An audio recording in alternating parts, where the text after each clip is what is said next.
Hello, everybody. Welcome to Module 3. This week, the work you'll be doing is pretty straightforward. You're continuing to develop your direct definition of audience, naming who it is that you think that you could write to about the article you've chosen. You're going to think of a primary audience and a secondary audience. And as I suggested before, this can be done by simply saying who will likely agree with the purpose of the article and who will likely disagree. Describing these two sets of people will give you two audiences. Just remember, you need to talk through the motivations for each group.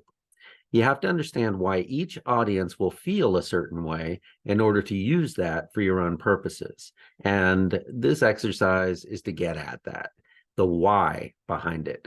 All right. So remember, don't just say who it is in brief terms, talk through it. All right. You're also going to do an exercise in summary and using quotation and paraphrase. And I'll have some announcements this week on elements dealing with that assignment. So make sure to look at those.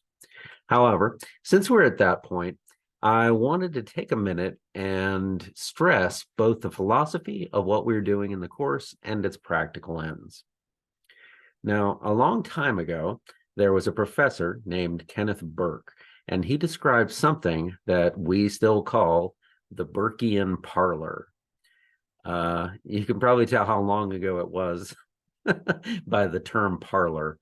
He's described. He just means, a living space where people would meet. But what he said is, imagine you arrive at a party and approach your friends to find that they're in the middle of a heated discussion. Everyone is so engaged that they don't stop to tell you what's been going on in the discussion. So you just have to listen and pick up what's happening. After a while, you get the feel for the argument and you start chiming in, taking sides until you reach a point where you're the main participant in the discussion. However, time through the evening drags on and eventually you have to go, leaving the conversation still in progress behind you. Now, Burke intended this as a metaphor for what it's like to be a scholar, to try to learn something about a particular field.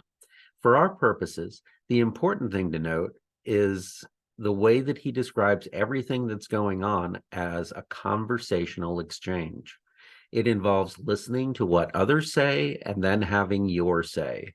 This is the fundamental way that academic writing works. You allow space for what others have said on the subject, and you present your own thoughts on it, providing significant content to the conversation. And then other people pick up what you've said and they move it forward. All right. That's just the general principle for how we work. And that brings us back to what we're doing this term. You're selecting a source article, getting to know it, and eventually you'll be trying out two different conversations you might have with and about this article. So what we're getting you to do is to follow that pattern that Burke set up and get you ready to be participating in a scholarly way. We learn from others, and we merge what we learn into our own views, passing those on to others still.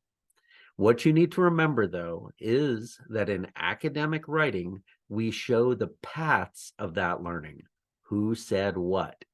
And we put that overtly into the statements we make about the subject, so it's possible for others to trace the variations of what has been said, what has been added by others, and what is, strictly speaking, just you. All right? And that brings us to the subject of citation. This week, you're asked to begin citing in your reading response, and I'll also have an announcement on that. So take a look at that. But for now, what I'm going to say to you is don't get anxious about it. Give it your best shot, and I'll give you feedback on it, and we'll try to improve things. I do not expect that any of you are experts in either APA or MLA. So, we're just wanting you to practice and work with it for now, all right? I would be surprised if at the end of your academic career when you graduated that you were an expert on citation, All right.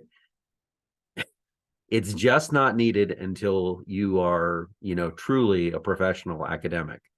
But we do expect to see you getting better and better with it as you move on. This is the starting point. So, like I say, my expectations are not extraordinarily high.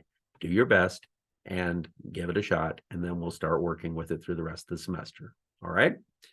As usual, if you need to say anything to me, if you have any questions about anything, you know how to get in touch with me. Please do so, and we'll work on it. All right. Till next time.